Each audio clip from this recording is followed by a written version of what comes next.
제72주년 광복절을 맞아 평화와 통일을 염원하는 행사가 광주와 전남 곳곳에서 펼쳐졌습니다. 탈북 주민들과 광주 시민들은 독도에서 국토 수호 의지를 다졌습니다. 나주 혁신도시의 악취 요인으로 꼽혔던 호혜원이 터전을 옮기게 됐지만 악취 민원은 끊이지 않고 있습니다. 주민과 축산농민들 모두 불만입니다. 문재인 정부 출범 100일을 평가하는 기획보도. 오늘은 국정과제에 포함된 지역 현안들의 향후 추진 과제를 살펴봅니다. 세계 수영선수권대회 이후에 열리는 마스터즈 대회도 지역 경제에 미치는 영향이 적지 않습니다. 헝가리 현지에서 분석했습니다. 여러분 안녕하십니까? 제72주년 광복절을 맞아 광주와 전남에서도 평화와 통일을 염원하는 기념행사가 곳곳에서 열렸습니다. 모두가 한마음으로 나라 사랑의 정신을 되새겼고 분단된 한반도의 하나됨을 기원했습니다. 박민주 기자입니다. 여수 구봉산 정상. 올해 70살의 16일씨가 광복절을 맞아 바람에 찢긴 태극기를 내리고 그 어느 때보다 각별한 마음으로 새 태극기로 바꿔답니다. 베트남전에 참전했던 신 씨는 고엽제 후유증을 앓고 있지만 15년 전부터 산에 올라 태극기를 달고 있습니다. 월남전에 참전하고 보니 국가가 얼마나 소중한지를 알았습니다. 국민의 한 사람으로서 태극기를 사랑하는 마음을 시민에게 알리기 위하여 태극기를 달고 있습니다. 광주에서는 광복절을 기념해 금남로 민주회 종각에서 타종식이 열렸습니다. 독립유공자 후손과 고려인 등 16명의 시민 대표들은 33차례 종을 울리며 평화와 통일을 염원하는 마음을 하나로 모았습니다. 이런 타종식에 참여하게 돼서 정말 영광이고요. 할아버지께 감사드린다고 말씀드리고 싶어요. 광복 72주년을 맞아 뜻깊은 통일 염원 행사도 열렸습니다. 한반도의 끝 목포에서는 궂은 날씨에도 평화와 통일을 염원하는 통일열차가 출발했습니다. 목포에서 출발한 통일열차가 북녘 땅을 지나 유라시아를 횡단하는 그날을 참가자들은 기원했습니다. 6.15 통일열차는 분단선을 지우고 유라시아 대륙으로 평화 공동 번영의 꿈을 안고 힘차게 달려나갈 것입니다. 한반도 위기설 속에 올해로 72주년을 맞은 광복절. 광주 전남 지역에서도 평화와 통일을 바라는 도민들의 염원이 가득했습니다. MBC 뉴스 박민주입니다. 광복 72주년. 그럼에도 일본의 도를 넘는 역사 왜곡은 끊임없이 계속되고 있습니다. 대표적인 게 독도 영유권 주장이죠. 이에 맞서 광주에 거주하는 세터민들이 독도 현지에서 독도 수호 의지를 다졌습니다. 송정근 기자입니다. 한반도 그림이 그려진 대형 현수막 위로 사람들이 핸드프린팅을 합니다. 사람들의 손바닥이 더해질 때마다 파란색 단일기 형태로 남과 북이 하나가 됩니다. 북한을 떠나와 광주에 정착한 세터민 등 50여 명의 독도 원정대. 최근 남북 관계는 북한의 도발로 어느 때보다 경직돼 있지만 독도만큼은 우리 고유의 영토라며 한 목소리로 외쳤습니다.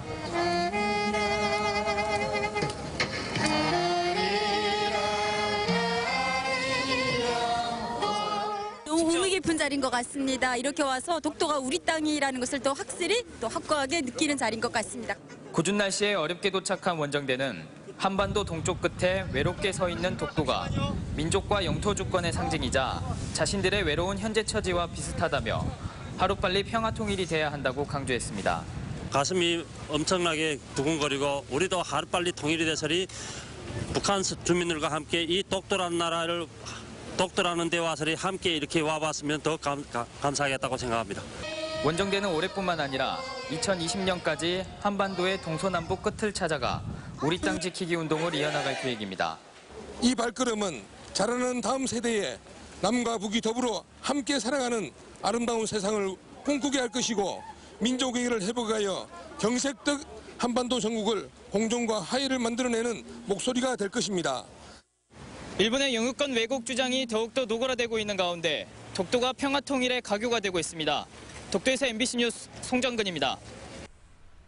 제72주년 광복절 경축기념식이 광주에서도 열렸습니다. 광주시는 오늘 오전 시청 대회의실에서 애국지사와 광복회원들이 참석한 가운데 광복절 72주년 경축식을 열고 국권 회복을 위해 헌신한 선열들의 뜻을 기렸습니다. 경축식에 앞서 윤장현 광주시장과 장희국 광주시 교육감 등 각계 대표들은 상무시민공원 독립운동 기념탑에 헌화했습니다. 최근 계속되는 무더위 속에서도 창문을 꼭꼭 걸어 잠근 채 생활하는 주민들이 있습니다.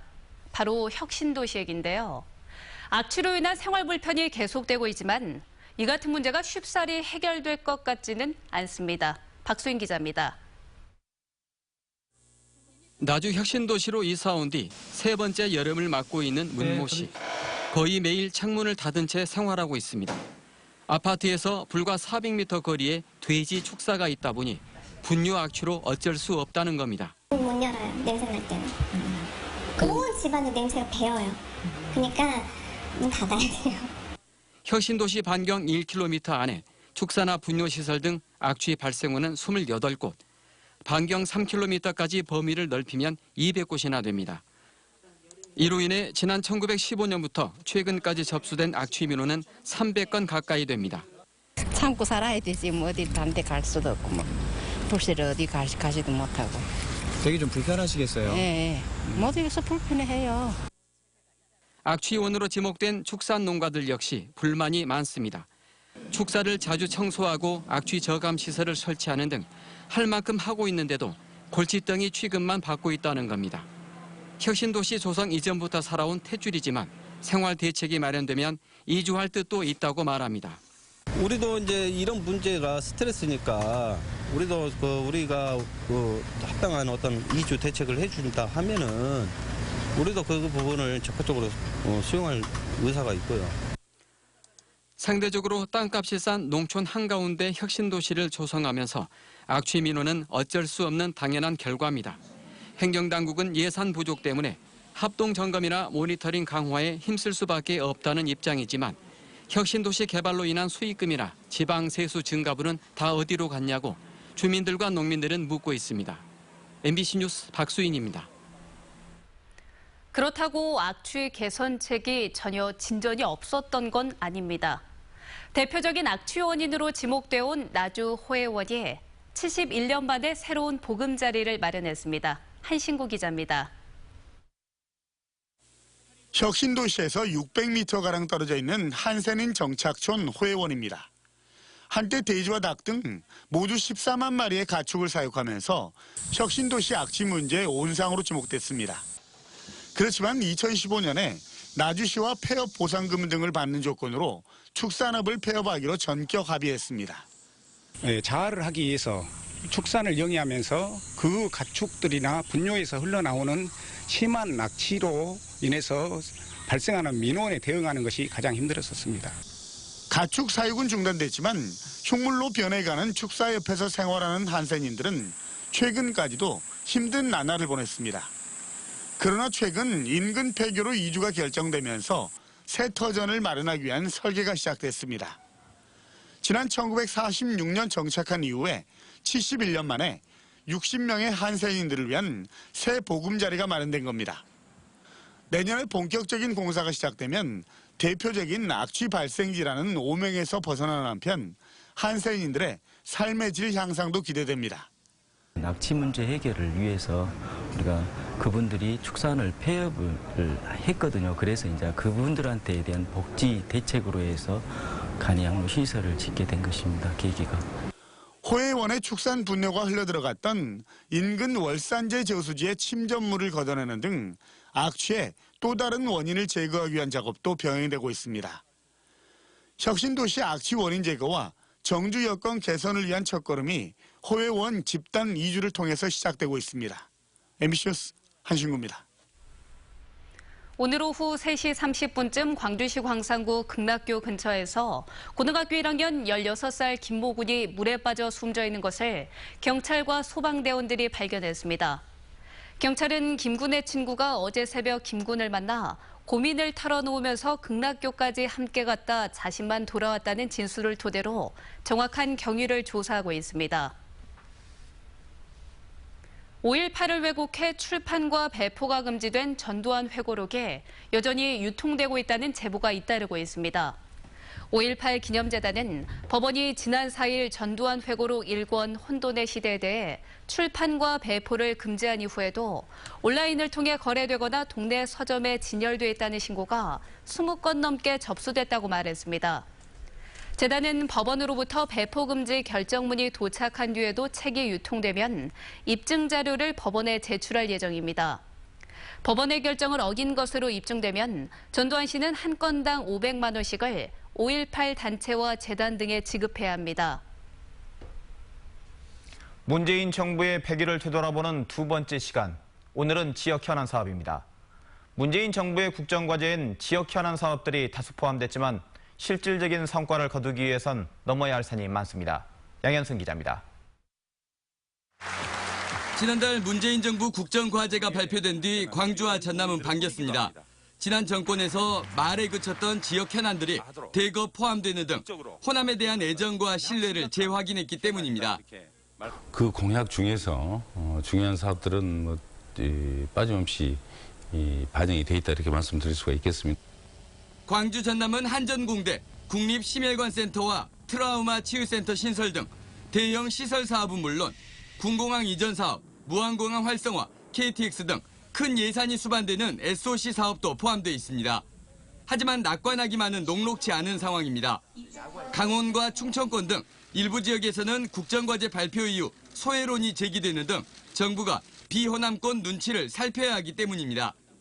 더욱이 새 정부 국정기조가 일자리 창출을 중심으로 지출이 많이 필요한 상태라서 자칫 사업 추진 속도가 기대에 못 미칠 우려도 있습니다.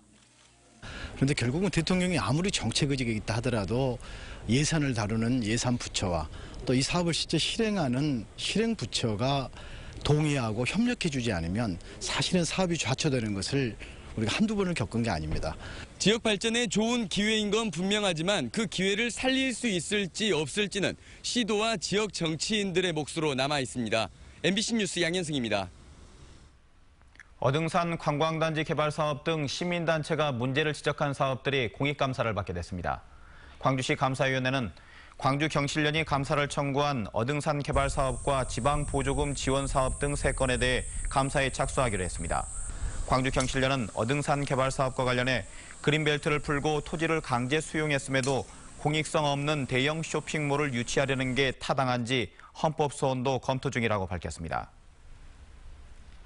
세계 수영 동호인들의 축제인 마스터스 대회가 지금 헝가리에서 진행되면서 현재 지역 경제가 대회 특수를 누리고 있습니다. 대회 참가자들이 관광과 쇼핑을 위해 지갑을 열고 있기 때문인데 광주가 주목해야겠죠. 헝가리 현지에서 김철원 기자입니다. 수영 마스터즈 대회 싱크로나이즈드 경기에서 은메달을 딴 이 여성은 경기가 끝나자 남편 아들과 함께 부다페스트 시내 쇼핑에 나섰습니다. 경기 일정은 끝났지만 며칠 더 머물며 헝가리를 둘러보고 근처 이탈리아도 관광할 계획입니다. I am going to see the sights of Budapest because for the last 9 days I've been at the pool, swimming, competing, and then we're going to go to Slovenia and Italy and then go home.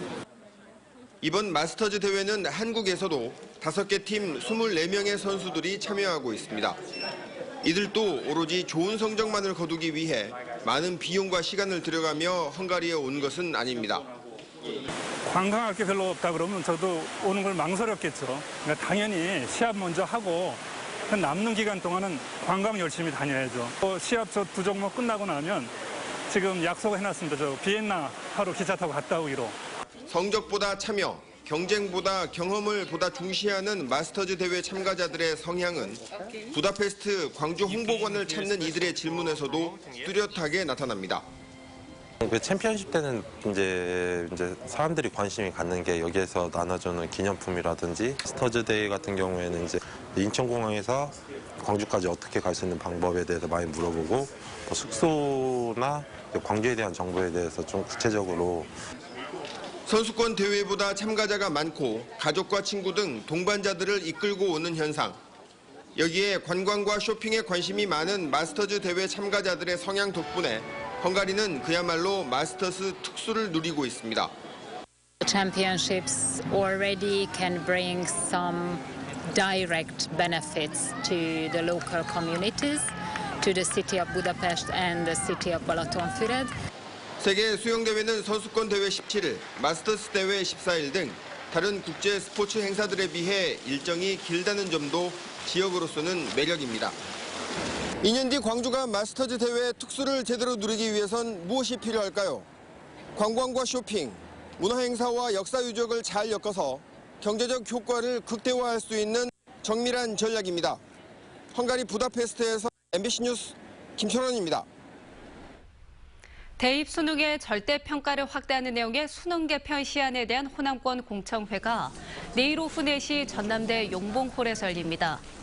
수도권에 이어 두 번째로 열리는 내일 공청회는 2021학년도 수능부터 절대평가를 확대하는 내용의 교육부 개편 시한 설명에 이어 전문가와 학부모 대표의 지정 토론과 자유 토론 순서로 진행됩니다. 한편 지난 11일 열린 수도권 공청회에서는 절대평가 확대를 놓고 학부모와 교육단체들의 찬반 의견이 격돌했습니다. 무더운 날씨에도 촬영하나. 영화 택시 운전사의 실제 인물인 고 위르겐 힌츠페터 추모 사진전이 오는 21일부터 다음 달 3일까지 광주시청 1층 시민숲에서 열립니다.